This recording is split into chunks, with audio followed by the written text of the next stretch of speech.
Support for this episode of Judaism Unbound comes from Hebrew College's Shulman Graduate School of Jewish Education. In their master's degree program, learn to engage diverse Jewish communities and develop expertise to address pressing contemporary issues. The program can be completed online from anywhere in the world or on campus just outside of Boston. Generous scholarships are available. Learn more and reflect back on Passover by downloading the article The Four Neurodivergent Children by Rachel Figueroa-Smith at www.hebrewcollege.edu/unbound.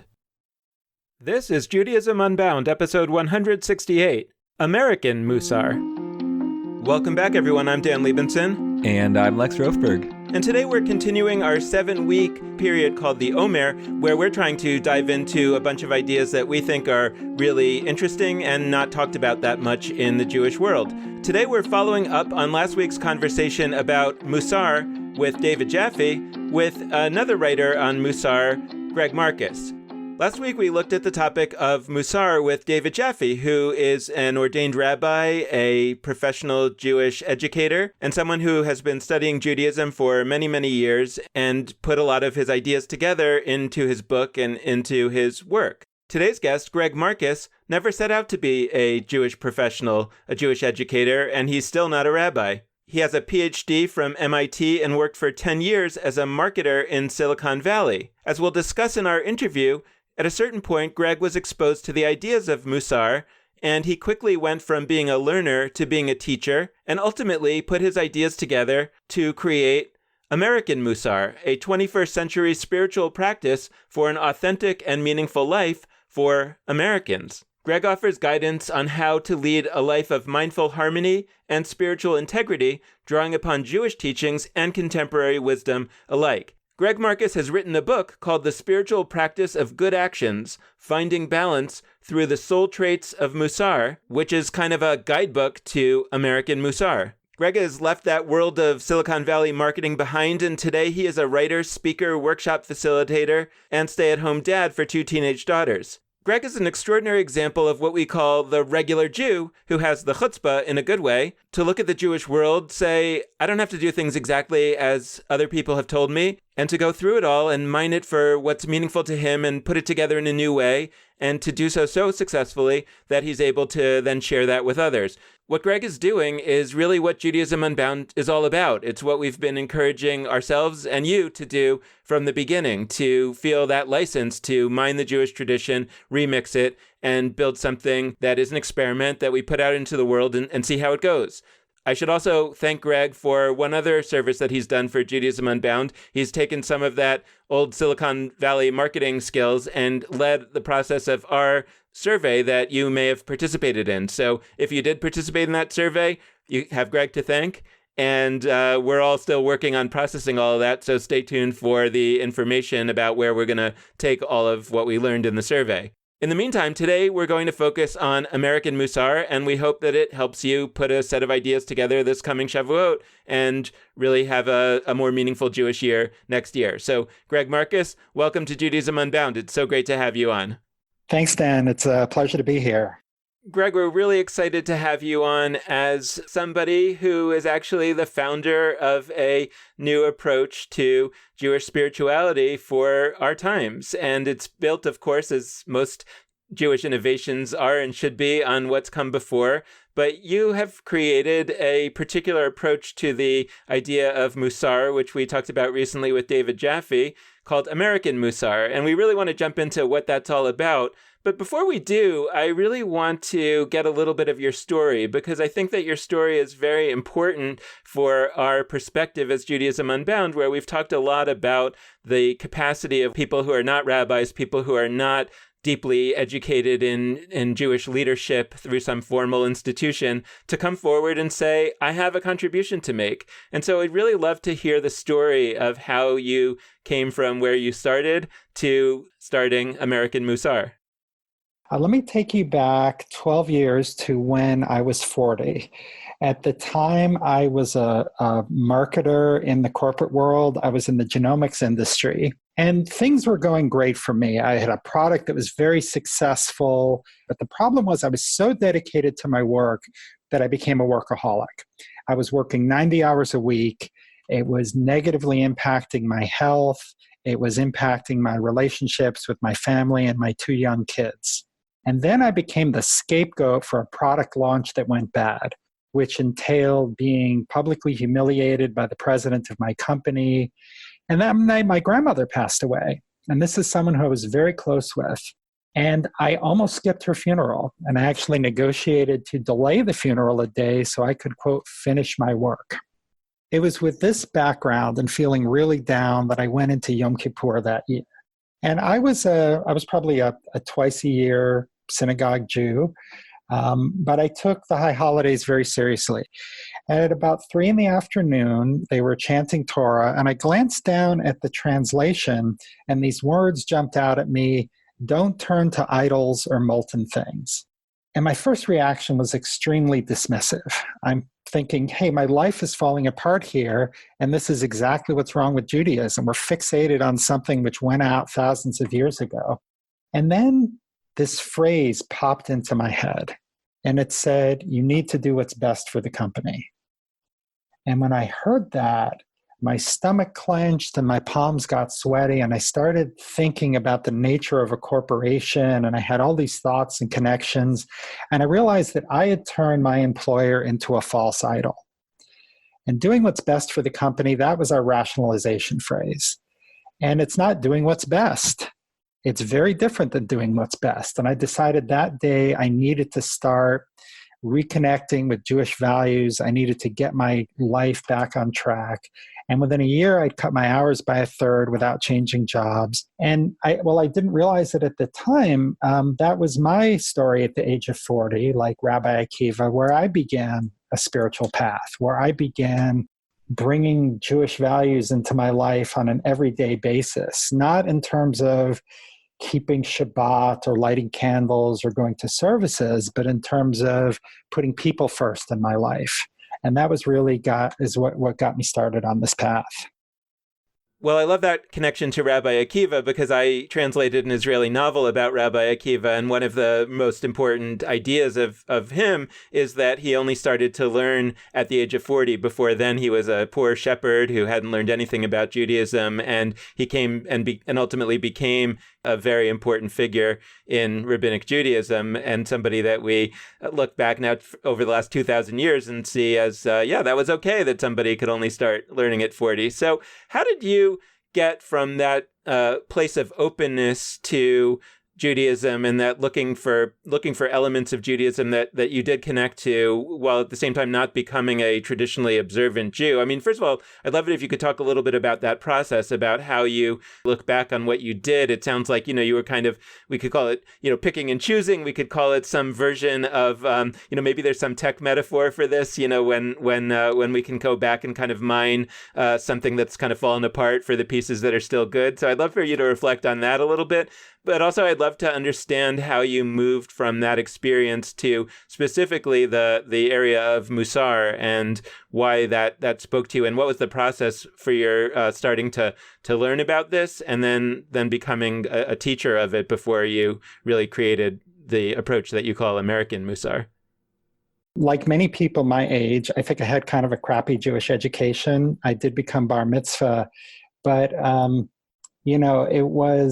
it was something that I'm very proud of, but in my synagogue, you didn't give a teaching about Torah, you gave a speech, which was a speech about whatever, and in 1 or 2 lines, you summarized the Parsha. I didn't even know what a Parsha was till 5 or 10 years ago. So it was just really, and what I missed out on was the richness of our Jewish tradition. Now, as an adult, I actually had a great adult Jewish education. I'm a member of Congregation Beth Am in Los Altos Hills, California. The rabbis there are wonderful about bringing in, here's a Torah portion, and here's what Rashi says, and here's what this other commentator says, and then here's what a Protestant minister says, and here's a Shakespeare connection. And so that really opened my eyes that this was an ongoing dialogue. My family decided not to send our kids to traditional Sunday school because I didn't want them to get a crappy Jewish education the way I did. We did something that was called Shabbaton, which was a family education program where all 4 of us went. And my wife, who wasn't Jewish, she could learn a little bit. And myself, I could learn a little bit more. And it was in Shabbaton that one year the theme was Mussar. And I said, this is going to change my life. The way that I stopped working all the time was through a series of small gradual changes. And that's exactly the way Mussar works. So I said, this is going to change my life. And then I did nothing for 2 years. And I just kept thinking about it and kind of suffering along and continuing to make mistakes.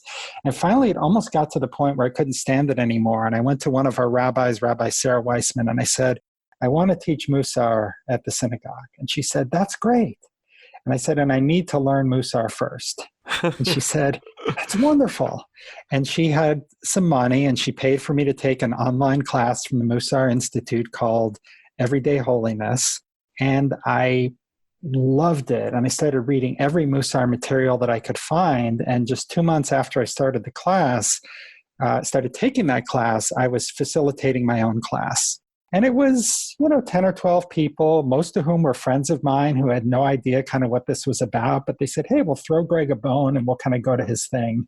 But it was incredible. There was such an energy in the group. And I was like, 2 inches, more learned than everybody else. And we had such an amazing energy that after 5, everybody said, let's keep going. And so we did 5 more.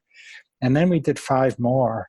And after 3 years, I had a big pile of notes and a big pile, I'd experimented and I felt like I was onto something and I had enough info to put it all together and write a book.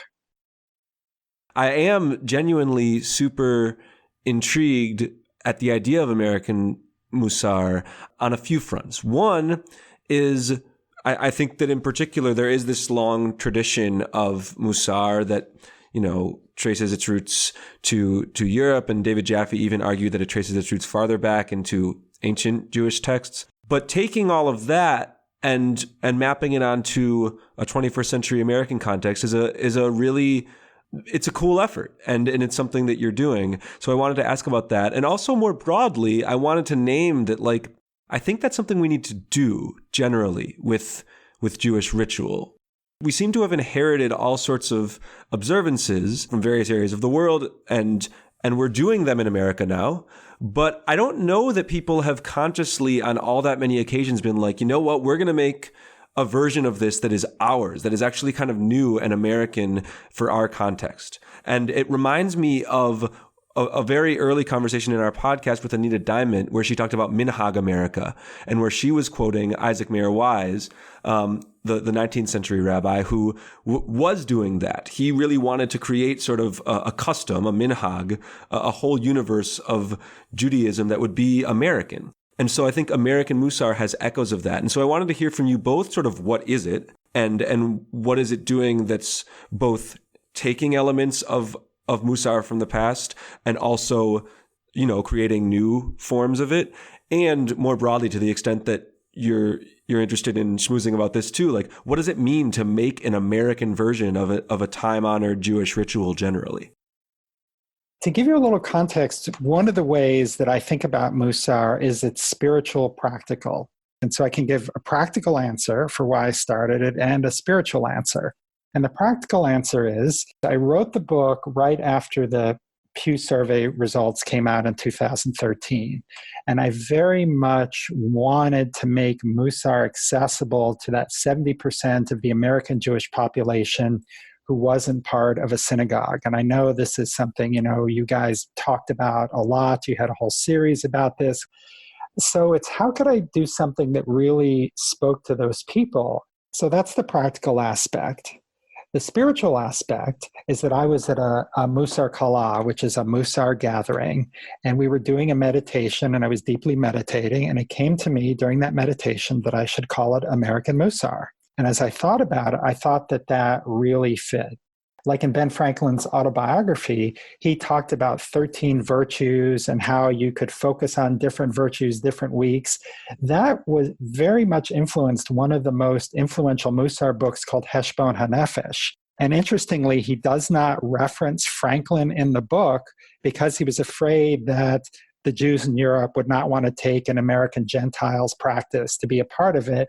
But in his private letters, he said, yes, there's this very clever American named Benjamin Franklin who came up with something really cool. And so I felt just intuitively and cognitively that let's just own this and let's see where it takes us. So now that brings us to the question is, well, what is American Mussar? And I think that there are really three principles that I tried to espouse. The first one was talking about Jewish values. It's not about prayers and rituals. It's about how do these teachings show up in everyday life. So the second principle is I wasn't going to use any Hebrew words, even in transliteration, except for the word Mussar itself. The reason why I made that conscious decision is as a marketer, and I was getting ready to write the book, I talked to a bunch of people who are unaffiliated. And I wasn't surprised that Hebrew was a barrier. But what did surprise me was that Hebrew caused shame. They didn't feel Jewish enough. And I realized that I had suffered some of that shame. In that Shabbaton program, one of this wonderful rabbi, she always said, Kol HaKavod this and Kol HaKavod that. And for 5 years, I was too embarrassed to ask her what it means. And now I know it means all the honor or props to you. But so instead of saying Kol HaKavod, and if you're in the know, you'll figure out what this is, or Kol HaKavod, parentheses, props to you, I'm just going to say props to you. And the third issue that came up, again, not surprisingly, was God. That people were very uncomfortable with God language. And so I very specifically said I provide alternatives to God talk.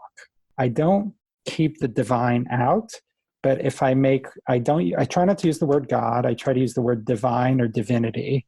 The last thing I'll say about American Mussar as an approach is that I feel that I have standing to talk about this because I do this practice very actively.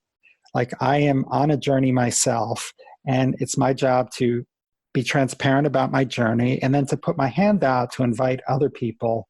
And this is something which goes all the way back. If you look at the first Mussar book, Duties of the Heart by Bahya ibn Pakuda, in the introduction, he says, I am going to use this book as a yardstick for my own behavior. So this is something that we actively do. It's not like another text study where we sort of look at this and think about things intellectually. It's like, how can I bring this inside and feel this in my kishkis to really show up as a better person in my own life? I think that as American Jews, we've often been acculturated to somehow believe that, the real Judaism happened back over somewhere in Europe or the Middle East, and that what's happening here is some kind of pale shadow of it, as opposed to the possibility that actually something that happened here was highly influential in the development of that approach to Judaism that you might have looked at from Europe 200 years ago and imagined like that's the real Judaism, that's the most authentic, and to find out that it kind of is sourced in Benjamin Franklin is kind of mind-blowing. So I just kind of want to reinforce that because for me that was especially significant, and it also asks you to wonder, well, what else from America influenced people back in Europe, and more importantly, what principles of America influence us today in America that are just as authentic to bring into Judaism as they ever were. But I think that at this stage, I really want to kind of get a little bit more into the guts of what Mussar is about, what a Mussar practice is all about, specifically an American Mussar practice as you have it. So can we start with talking a little bit about the kind of basic assumptions I think that Mussar is built around that you talk about in your book having to do with the soul? And then also to give a few examples, perhaps, of some of the ways that this translates into daily practices, into how do we actually go about the process of practicing Mussar as opposed to just thinking about it. My background is a marketer in business, as we used to do these financial forecasts where we would make assumptions. And in a financial forecast assumption, you'd say, okay, 100 people come in the store an hour, they each spend $10. So I'm going to assume that we're going to make $1,000 an hour. Now, maybe that's right, maybe that's wrong, but by making those assumptions, I can make decisions about the business. So I said, well, what assumptions would I come up with?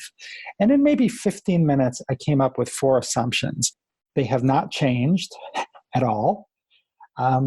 These, I think, are a really good backstory if you don't have any Jewish literacy, if you make these assumptions. The first one is that we all have the same soul traits, but different amounts of each. Second, that we all have free will, but it's not always accessible to us. Third is that we have an internal battle between the good inclination and the evil inclination. And the fourth is that we all have a divine spark, which is occluded by our baggage. I think this idea that we all have the same soul traits, but different amounts of each, I'm going to explain that one a little bit more because that's the one that's most fundamental to Mussar. So for Hebrew speakers in the audience, the term is midah, singular, midot, plural, which literally translates as measure. So these are different parts of the soul. They are character traits like humility, trust, patience. And what we find is that if we were to look across, and I realized recently that I take kind of a population geneticist view of this, if we look across the population of humans, we naturally are going to fall at different places along this spectrum. And having too much of a particular soul trait is just as bad as having not enough. So for example, if we take a soul trait like patience, if we have too little patience, we're going to be angry and frustrated all the time, and that's not good. But if we have too much patience, we're going to have this tendency towards being static. We're going to stay in a bad job. We're going to stay in a bad relationship. We're not going to be taking action when we need to be taking action. You just used a phrase that could easily just float on by a listener, float on by somebody. You said that you take a population geneticist's view of this, and that is not what every guest on our podcast says. So I want to play with that more, because what you didn't quite say as directly is that you are actually a trained biologist, that you have a PhD in biology.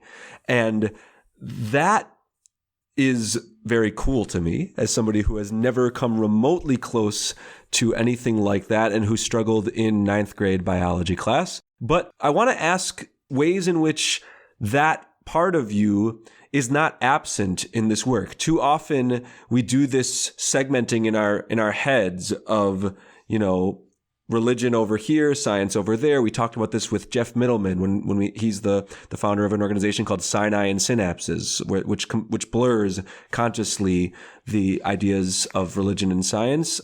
But how is it that background is relevant to you? And is there a backstory to how maybe that is there a way in which if you weren't a biologist, maybe you wouldn't have come to this work? Yeah, I've always been baffled by people who say that science and spirituality can't coexist. And part of that is, my father was a musicologist by training, and he always said that at the highest levels, science and the arts, or science and philosophy, are asking the same questions, because you get into very esoteric realms about trying to understand the way the world is. And now I can look back at my time where I was a very serious scientist. I had a lot of publications, and I would be doing this experiment, and I would think about myself as in King David's army, pushing back the frontiers and smiting, the evildoers, which is kind of, I imagine there aren't a lot of bench scientists who are kind of having fantasies like that at 11 o'clock at night while you're, grinding through the experiments.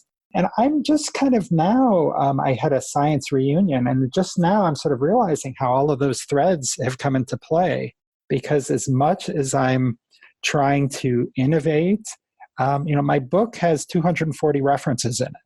So it's not I know how to write a paper. I know how to do research. I know how to synthesize disparate pieces of information, because as a scientist, it's we get a little piece of data over here, and you get a little piece of data over there, and maybe we should investigate in this direction. But at the same time, I didn't come up with 4 hypotheses. I came up with 4 assumptions. A hypothesis is something that you test. And I think I'm really happy that I did that, because I don't have to get into arguments with people who say, oh, you say you have a divine spark that's occluded by your baggage. Well, this little piece over here is inconsistent with that. It's yeah, there's going to be all kinds of pieces inconsistent with all kinds of things. That's welcome to Judaism. But if we make this assumption, we can engage in this 1,000-year-old dialogue with our ancestors and with the people who've come before, and we can put our hat in the ring. This is what I This is how I see it. What do you think, Rashi? So to answer your question, I don't know where I'd be. Well, I know that if I hadn't become a scientist, I wouldn't be where I am today. I don't know where I'd be, but certainly my life would have taken a very different path. I'm thinking about you as a scientist, and I'm sort of thinking about the difference between, like, if somebody came around and said, well, I don't have any training in biology, but I want to throw my hat in and start throwing out some of my ideas about evolution or whatever. It feels like in the realm of science, we have these kind of high barriers to entry. Like, no, you're supposed to get a PhD, and there are good reasons for that. And yet, right, I'm one of the biggest advocates to say that that's not how we should be looking at it in Judaism. But I'm curious if you have a perspective on that, or if you think that actually science would be better off if more people rolled up their sleeves and tried to make a contribution to science, or if you think that Judaism and science are sort of different in those ways, and if you could talk a little bit about how you see them as different. I'm reminded of one of my favorite books is Joseph Telushkin's book Rebbe, about the Lubavitcher Rebbe. And he used to send, there's no Jews in Fairbanks, Alaska. And he would send a young Jewish couple, go open a Chabad house. And they'd say, we're not rabbis. We don't know anything. And his answer was, if you only know Aleph and Bet, which are the two first letters of the Hebrew alphabet, then teach them Aleph.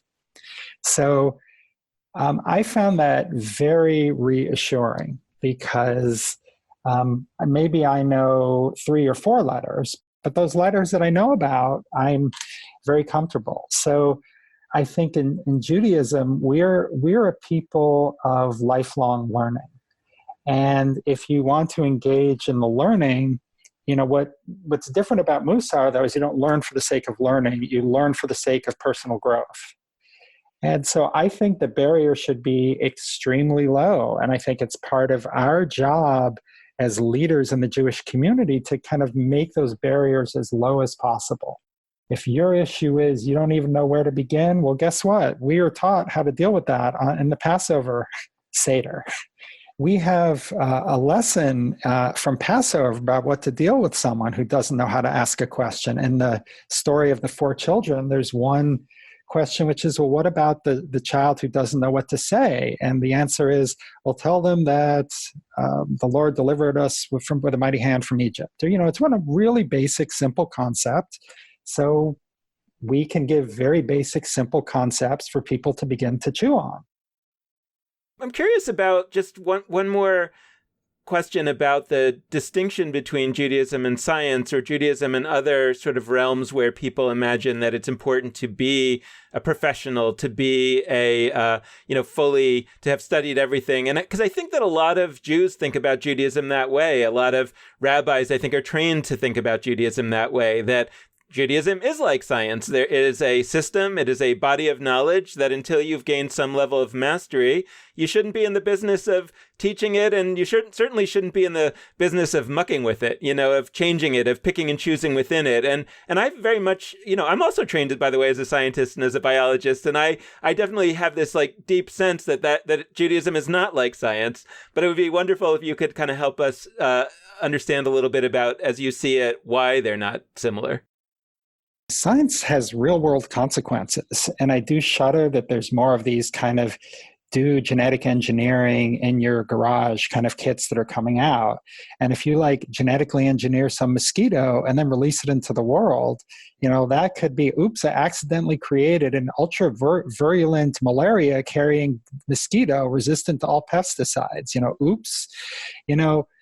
That is much harder to do in Judaism. I guess you could weaponize, as one of your previous guests said, some piece of text that could really catch on and have some hurtful effect in the society, but you can battle that with other words. Whereas if you really muck with biology, you could really do some damage. At the same time, though, I do think I'm a real believer in the liberal arts education. I'm not a believer in specializing. I was a biology major, but I had a Bachelor of Arts. And I do think it's very dangerous when our government is making decisions about medicines, about the environment, about other things, for people not to have some basic level of science literacy. so that they can make informed decisions as voters and as human beings. Can you give us a little bit of a riff on how American Mussar could play into precisely these issues that you're talking about with biology? Yeah, absolutely. So let's look at one of the soul traits, which is the soul trait of humility. Now, with humility, we need to unlearn some of the things we've learned in the Western world about what it means to be humble, because it sort of has this connotation of being meek and self-effacing. In Mussar, humility is about occupying your right space in the universe. Because if we are too humble, we are, we might have some important job to do in the world. And so part of if I were not science literate, which I am, and I was practicing humility, I might say, oh, geez, they're debating outlawing genetically modified organisms, and I don't know anything about this. But these people are making a decision on my behalf. Part of my proper place in the universe is to just understand this issue a little bit. Let me go to Wikipedia. Let me go watch a couple videos and just understand what this is really about. If I am hearing that, my city council might want to outlaw buildings that are over 4 stories high, I'd say, okay, well, as part of my member of the community, I need to occupy the space. I need to step up and gain some little bit of literacy in this issue so that I can do my duty as a citizen and speak out on this. So one of the tools that you offer that I think is really spectacular is this inventory tool for people to utilize for themselves with respect to these soul traits. And I don't want to do too much spoiler stuff, so I want to let you lay out what that is. Talk to us about this inventory process and why it's a worthwhile exercise for people to apply as they're hopping their way into American Mussar. So one of the traditions that we got from Ben Franklin is that we study soul traits in groups of 13. And that allows us to cycle through over the course of the year. So if I practice each soul trait for 2 weeks at a time, at the end of 13 soul traits, that's 26 weeks. And then I can repeat the same 13 for the second half of the year. So my book, like many books, I picked 13 soul traits that I thought were particularly relevant for American Jews and non-Jews for where they are today. And to help get you started, I created a quiz. I call it the Soul Trait Profile Quiz, where you can go in and evaluate yourself on a scale of 1 to 10 for each of these 13 soul traits. And then it creates a little graph. It creates a spider graph where there are 13 spokes. And if you're low in the trait, you get a point towards the middle. And if you're high in the trait, you get a point towards the outside. And then you get a little dotted line in the middle, which represents our divine spark. That's our aspirational goal. And this is surprising to many people because you might think, I want to have as much truth as possible. So when you get a score like I did the first time when I took it, I created of 9. Oh, really good in truth. Oh, that's actually out of balance. I am giving too much truth. I'm being unnecessarily harsh. I've lost sight of kindness, and I'm not using judgment about speaking my own truth. So it's a wonderful exercise to kind of begin the process of examining your own internal landscape, and can give you some real surprises and hints about some areas where you might need some work. Yeah, that idea of the spectrum really spoke to me. And now I can't remember if this was something that you wrote directly or something that I picked up on or I thought when I was reading what you wrote about. But you talked about how the Torah says that Moses was the most humble man ever to live. And that's often something that people grapple with because they say, well, how could he be the most humble man who ever lived? He says a lot of things that aren't so humble, or how could he be the most humble man who ever lived and still be an effective leader or whatever? And at least what struck me, and I can't remember if you said this directly, was maybe it's not so good to be the most humble man who ever lived. That we think of that as a compliment, but maybe it's actually just a description of Moses's character that is a mixed bag. And so it was fascinating to me to kind of think about that in terms of one of the most extreme examples given in Jewish sources about somebody who is sort of said to particularly embody one, what we might call soul trait. And that was really effective in kind of registering the idea for me. And I just love the idea that it's, even though people assume that the goal is to get better and better and better at something, there's actually a point at which you can go too far. And I guess I'd love to get your sense also. Is it kind of one of these things where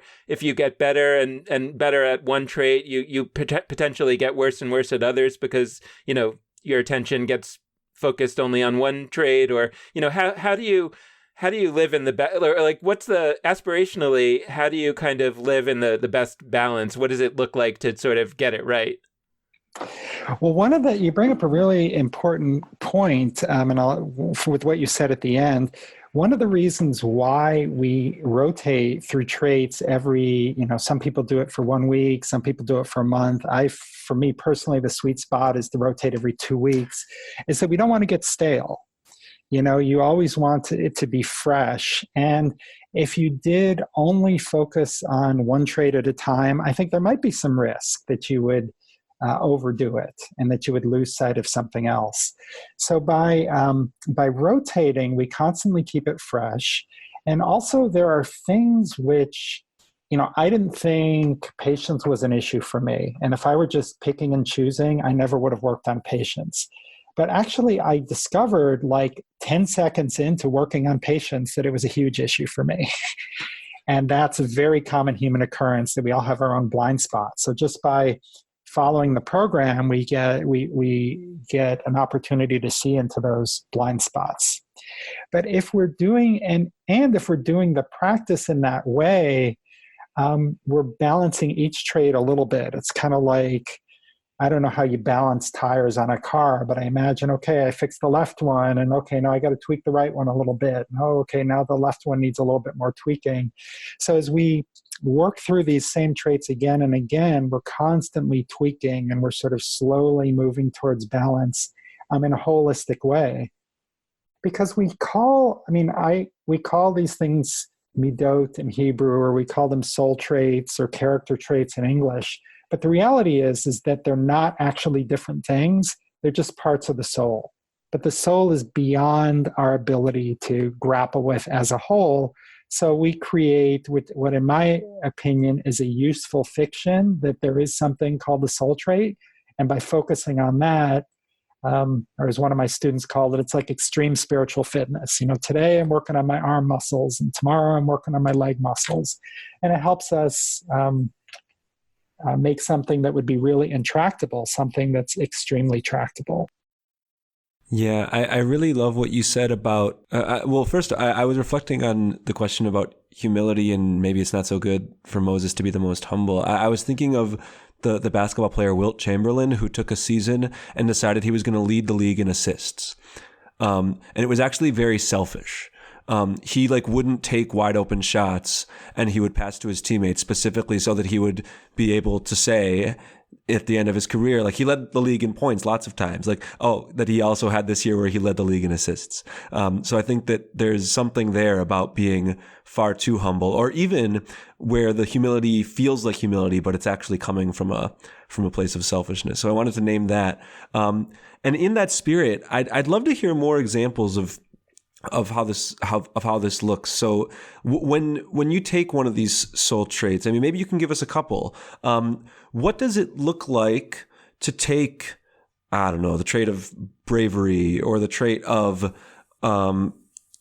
selflessness, selfishness, if we're working on the negative side of that? What does it look like to take any of these and go through that process of working on it over a 2-week period, over a however long period, and sort of work to see some progress there? Yeah, so maybe what I'll do is I'll start with a slightly easier example, which is patience.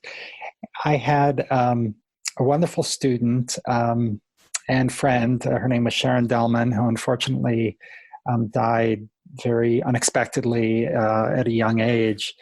But she was someone who came in because she was a friend of mine. She wasn't sort of looking for, I think spirituality. It was more like, oh, this sounds kind of interesting. And she took the practice, very seriously, in that when we got to patients, she would write. So if you're practicing, what you do is you start in the morning, you write down a mantra, which you can write on an index card or a sticky note, and you would put it up on your mirror. And she used to put these up on her refrigerator. And so the mantra that I wrote for patients is, "This too shall pass, and I have the strength to get by until it does." Because patience in Mussar, it's not about staying calm as much as it is about enduring an unpleasant situation until it passes. So she put that up, and her kids laughed at her and said, "Good luck, Mom, with that." She was a little bit of a hothead, and she was a kind of a rageaholic driver and was always yelling at other cars. And what she decided to do was, she said, "You know what? For my action, my one action, I'm going to let every car merge in front of me. I'm going to let every car merge." So she came back 2 weeks later and she said, "Greg, I have become the most patient driver in California. I just let everybody in, and suddenly I'm calm, and I'm listening to the radio, and I'm just enjoying the drive." And not only that, she found that she became more patient with her kids. Because when we do these practices, when we say the mantra, we are changing our soul. Now, if you're of the spiritual bent, you would say, yeah, we're making small imprints in the soul. And because the soul is changed, we show up differently in different situations.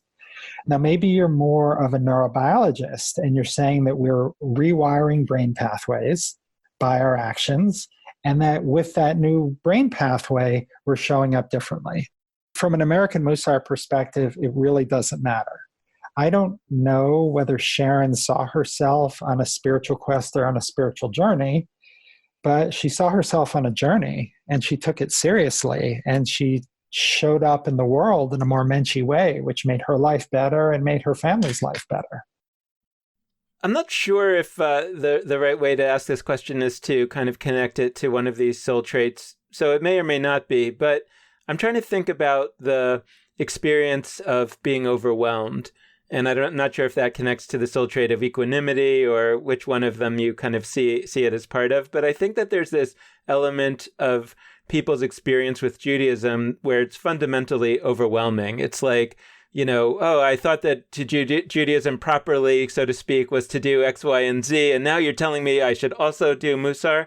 And then there's this other version of it that says, these are actually for people who are not really doing a whole lot of the traditional Jewish stuff. They're not necessarily overwhelmed by Judaism itself, but they're somehow overwhelmed by their sense of what it means to be a good Jew. And sometimes I feel like it's almost like, and I feel like maybe you gave an example of this before, but I don't remember what it was exactly. But it's like, I could do this thing, but, would I really be moving the needle? I mean, it's like, what's the point of doing one piece of Judaism if you think that the whole thing is this big, overwhelming part of it? And what I really appreciate about what you're doing with Mussar is that you're not doing what the Orthodox world might do, which is to say, hey, we should be completely Orthodox. We should believe in the proper way. We should conduct ourselves in the proper way according to Jewish law. And we should also do this Mussar thing. You're saying that you could make your whole Jewish practice about only Mussar, and it would be a good way to be a Jew, I think is kind of what I'm hearing. And I'd love for you to reflect on that, both in terms of human beings as people, and also I think of Judaism as sort of an organism, both of which have the capacity to be overwhelmed and overwhelming, and that perhaps, in some way we can imagine a sort of institutional Mussar that would kind of help Judaism itself figure out a way to be more balanced and therefore maybe be more appealing and useful to people.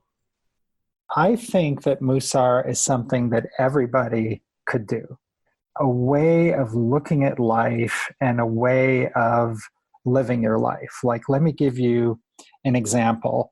I had this giant box. I couldn't get it in my trunk. I put it on the hood of the car next to me while I got my keys out. And somebody came over and started yelling at me, "How can you put this on Sheila's car?" And blah, blah, blah, blah, blah. And I'm thinking to myself, this is an empty cardboard box.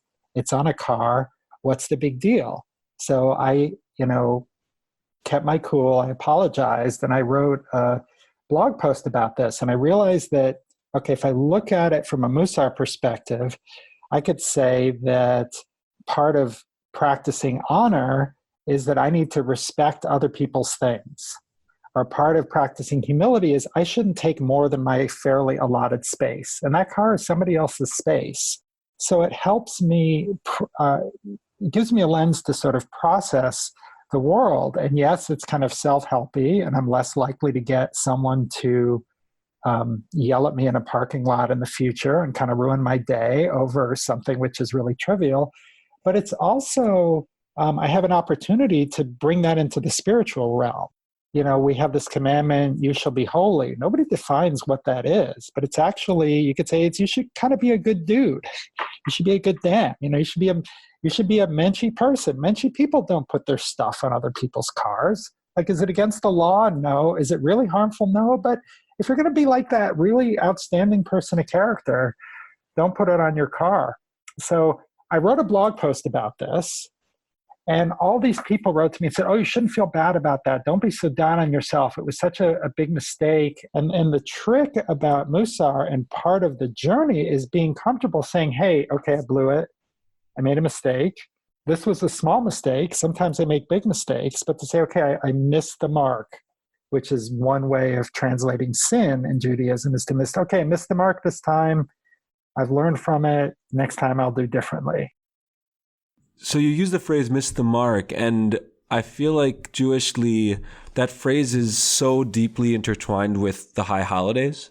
And we met you, Dan and I met you initially through Elul, through the month, we called it the on-ramp, the month-long on-ramp to the high holidays, where we part of why we were introduced to you is that the folks we were working with were really intrigued by what it would look like to map some of the ideas of Mussar onto that period. And what I look at Mussar and I see in a certain sense is a question. It's an answer to a question that I asked myself growing up, which was, if this high holiday period is so important, if these 10 days are so important and self-reflection is so important, like, why don't we do it the whole year? That was a question for me as a young Jew. Like, if we mean this, like, why aren't we doing it always? And Mussar is like, well, ding, ding, ding.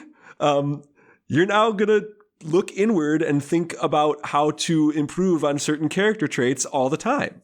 It's like a beautiful, lived, embodied practice that I think it's like if you took I don't know why I'm thinking. It's like if you took an episode of a TV show and like slowed it down and spread it out over like 100 times as long. I don't know. Like, you take a holiday and you make that holiday not merely its own observance, but you make it a model for what you should always be.